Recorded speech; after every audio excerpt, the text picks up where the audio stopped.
మొన్నటి వరకు ప్రగల్భాలు పలికినారు. ట్రంప్ ఆపితేనే భారత్ పాకిస్తాన్తో యుద్ధం ఆపిందని. ఆ తర్వాత ట్రంప్ ప్రగల్భాలు పలికినాడు, నేనే ఆపేసిన పాకిస్తాన్కి ఇండియాకి యుద్ధం అని.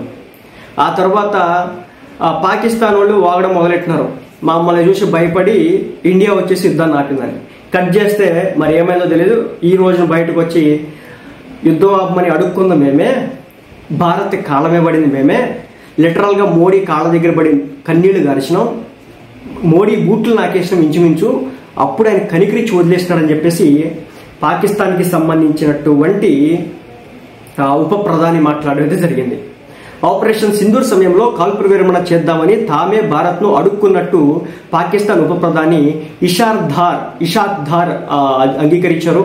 నూర్ ఖాన్ తదితర ముఖ్య వైమానిక స్థావరాలపై దాడులు మొదలైన తర్వాత తాముకు భారత్కి ఈ ప్రతిపాదన మేము చేశామని 26 మంది పౌరుల్ని పాల్గొన్నటువంటి పహల్గామ్ ఉగ్రదాడికి ప్రతీకారంగా భారత్ ఆపరేషన్ సింధూర్ గత నెల 7వ తేదీన ప్రారంభించింది. నూర్ ఖాన్, షార్కోట్ ఎయిర్ బేస్లపై దాడులు జరిపింది. ఎయిర్ దాడికి తాము సమాయత్తం అవుతుండగానే మొదటి దెబ్బ తీయడం ద్వారా భారత్ విస్మయపరిచిందని చెప్పేసి ఈ పాక్ ఉప ప్రధాని ఇషాక్ ధార్ ఒప్పుకోవడం అయితే జరిగిందన్నమాట. ఆ తర్వాత తాము అమెరికాను ఇదే విషయం సంప్రదించామని వివరించినాడు. భారత్ నుంచి దాడులు మొదలైన 45 నిమిషాలకే సౌదీ అరేబియా యువరాజు సైతం ఫైజల్ బిన్ సల్మాన్ నాకు ఫోన్ చేశారని చెప్పేసి చెప్పడం జరుగుతోంది. సో దాడులు ఆపేలా భారత్ విదేశాంగ శాఖ మంత్రి ఎన్ జయశంకర్ గారితో మాట్లాడమంటారని అడిగారు. ఆ తర్వాత మేము అమెరికా సాయం కోరామని ఆయన చెప్పుకొచ్చాడు. ఆపరేషన్ సింధూర్లో భాగంగా పాకిస్తాన్లోని ఎంపిక చేసుకున్నటువంటి లక్ష్యాలపై పరిమితమైన స్థాయిలోనే భారత్ మిలిటరీ దాడులు జరిపింది. మే 7వ తేదీన మొదలైనటువంటి ఈ దాడులు 3 రోజులు కొనసాగాయి.